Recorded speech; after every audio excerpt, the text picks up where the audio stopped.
வணக்கம் நண்பர்களே, welcome to Ashika studies. இன்றைக்கி நம்ம ஃபண்டமெண்டல்ஸ் ஆஃப் கெமிஸ்ட்ரியில் டைப்ஸ் ஆஃப் எலிமெண்ட்ஸ் தான் பார்க்க போகிறோம். Mono atomic, di atomic, tri atomic, tetra atomic, poly atomic.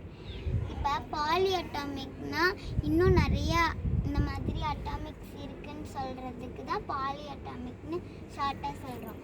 இப்போ இதெல்லாம் பற்றி படிக்கிறதுக்கு முன்னாடி ஒரு முக்கியமான டெஃபினிஷன் அட்டாமிசிட்டி படிச்சிடலாம். Total number of atoms present in a single molecule of element or compound. இப்போ நிறைய ஆட்டம்ஸ் வந்துட்டு ஒரு மாலிக்யூல்ஸில் இருக்கிறதுக்கு பேர் தான் அட்டாமிசிட்டின்னு சொல்கிறாங்க. இப்போ மோனோ அட்டாமிக் எலிமெண்ட் பார்த்திங்கன்னா ஒன்று தான் இருக்குது, நோபல் கேஸுன்னு சொல்லிட்டு. அதில் கொஞ்சம் கேஸஸ் வந்துட்டு இருக்குது.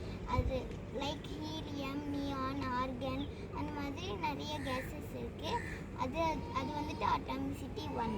டை அட்டாமிக் பார்த்திங்கன்னா அட்டாமிசிட்டி 2, 2 அட்டாமிசிட்டி இருக்கும். ட்ரை அட்டாமிக் பார்த்திங்கன்னா ஓசோன் லேயர் 3.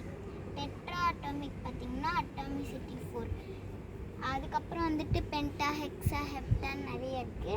அதெல்லாம் இன்னும் எக்ஸிஸ்ட் ஆகலை. So octa element atomicity 8. இதோட டைப்ஸ் ஆஃப் எலிமெண்ட் வந்துட்டு முடிஞ்சிருச்சு. இப்போ நம்ம புது டாபிக் ஃபண்டமெண்டல்ஸ் ஆஃப் பார்ட்டிகல்ஸ் பார்க்கலாம்.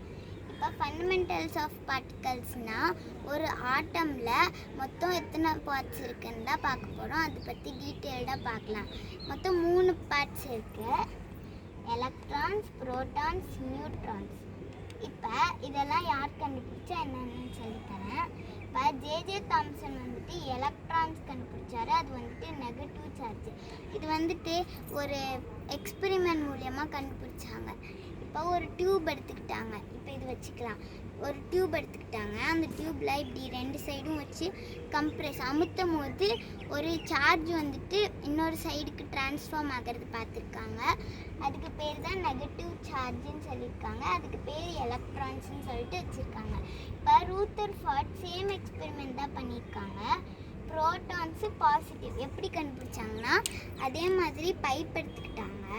உள்ளே கொஞ்சம் ஏரை வந்துட்டு கம்ப்ரெஸ் பண்ணிட்டாங்க. இப்போ 2 சைடும் அழுத்தும் போது ஒரு 2 சைடில் இருந்துமே சார்ஜஸ் வந்துட்டு எக்ஸ்சேஞ்ச் ஆகிறது பார்த்துருக்காங்க. அதுக்கு பேர் ப்ரோட்டான்ஸு பாசிட்டிவ் சார்ஜுன்னு சொல்லியிருக்காங்க.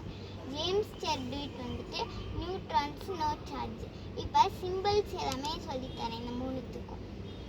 எலக்ட்ரான்ஸ் வந்துட்டு negative charge, n to the power of negative. Protons வந்துட்டு positive charge, p to the power of positive. Neutrons வந்துட்டு no charge, n to the power of 0. நாளைக்கு நம்ம இம்பார்ட்டன்ட் பாயிண்ட்ஸ் இதை பற்றி படிப்போம். அதுக்கப்புறம் டயாகிராமும் கொஞ்சம் எலிமெண்ட்ஸும் சொல்லித்தரேன். தேங்க்யூ, நன்றி, வணக்கம். இந்த வீடியோ பிடிச்சிருந்தா மறக்காமல் லைக் பண்ணுங்கள், ஷேர் பண்ணுங்கள். மறக்காமல் நம்ம சேனலுக்கு சப்ஸ்கிரைப் பண்ணிடுங்க. தேங்க்யூ.